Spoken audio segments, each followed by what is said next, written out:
Hello বন্ধুরা, welcome back to my channel. সবাই কেমন আছো? আশা করি সবাই ভালো আছো, সুস্থ আছো।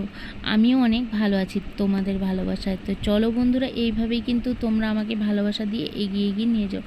একটু একটু করে তোমাদের হাত ধরে চলতে চাই। তো যাই হোক, বেশি বক বক না করে আজকে যেটা কাজের জন্য এসেছি সেটা আগে তোমাদের সাথে শেয়ার করি। আজ বানাবো বেগুনের পোস্ত সর্ষে দিয়ে। তো চলো, ছোট ছোট বেগুন নিয়ে নিয়েছিলাম। আর এই ছোটো বেগুন দিয়ে কিন্তু সর্ষে পোস্ত খেতে দারুণ লাগে। তো এটাকে ভালো করে ধুয়ে 4 ফালা করে কেটে নিয়েছিলাম, মধ্যখানে 4টি করে ফালা দিয়ে দিয়েছিলাম। আর এর মধ্যে চিনি, নুন দিয়ে, হলুদ দিয়ে মাখিয়ে নিলাম। তো এখন দিব তেলের মধ্যে ভাজতে। তো চলো, বেগুন ভাজা হতে হতে মশলাটা রেডি করে নিই। এখন দেখতেই পাচ্ছ আমি দিয়ে দিয়েছি লঙ্কা, টমেটো আর একটু পোস্ত, তার মধ্যে দেবো সর্ষে। তো সর্ষে পোস্ত দিয়ে করছি আজকে, যেহেতু নারকেল ছিল না, নারকেল দিলেও দারুণ লাগে কিন্তু। আর তার মধ্যে আমি একই সাথে কিন্তু চিনি, নুন, হলুদ সব দিয়ে দিয়েছি। চিনিটা একটু কম হয়েছে মনে হচ্ছে, ঠিক আছে, কোনো ব্যাপার না, পরে দিয়ে দিব। তো চলো, বেগুনগুলোকে লাল লাল করে ভেজে নিই। আর বন্ধুরা, তোমরা কিন্তু এই ভিডিওটা দেখার জন্য তোমাদেরকে অসংখ্য ধন্যবাদ।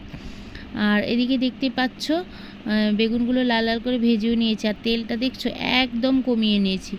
তো দেখো, এই 1 চামচ মতন তেল দিয়ে তার মধ্যে দিয়ে দিয়েছি কালো জিরে। বেগুনটা ভাজতে তো অনেকটাই তেল লেগে যায়, বেগুন কিন্তু অনেক তেল টেনে নেয়, সেই জন্য এখন আমি একদম কম তেল ইউজ করছি। তো চলো, এখন এর মধ্যে দিয়ে দেবো আমি বাটা মশলাটা। তো বাটা মশলাটা দিয়ে অল্পক্ষণ নাড়াচাড়া করেই জল দিয়ে দেবো, যেহেতু সর্ষে আছে, বেশিক্ষণ নাড়া করলে তেতো তেতো হয়ে যাবে। তো সর্ষে বাটার সময় আরেকটি কথা বলে রাখি বন্ধুরা, একটু নুন দিয়ে দিবে, কখনো তেতো হয় না কিন্তু।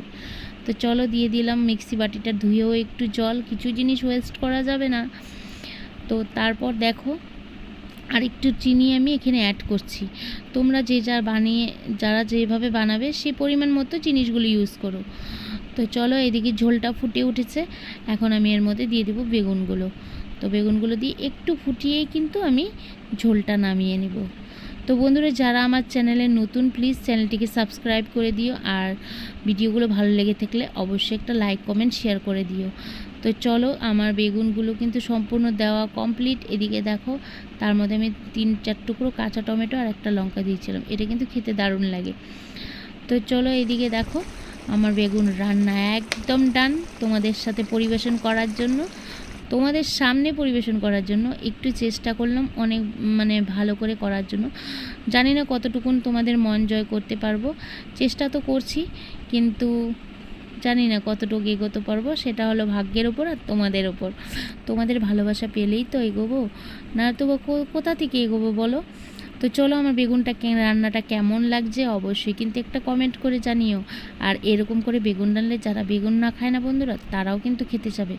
তো চলো, আজকের ভিডিওটা যদি ভালো লেগে থাকে অবশ্যই একটা লাইক কমেন্ট করে দিও। আগামীকাল চলে আসবে নতুন একটা ভিডিওর সাথে। ততক্ষণ পর্যন্ত সুস্থ থেকো, ভালো থেকো। আর এইভাবে বেগুনের রেসিপি বানিয়ে ঘরের সবাইকে খাইয়ে তাক লাগিয়ে দাও।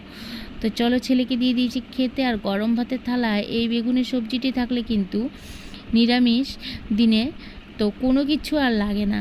তো ছেলে গিয়ে বলছে দারুণ। তো আজকে আসছি, আজকের মতো টাটা, বাই বাই।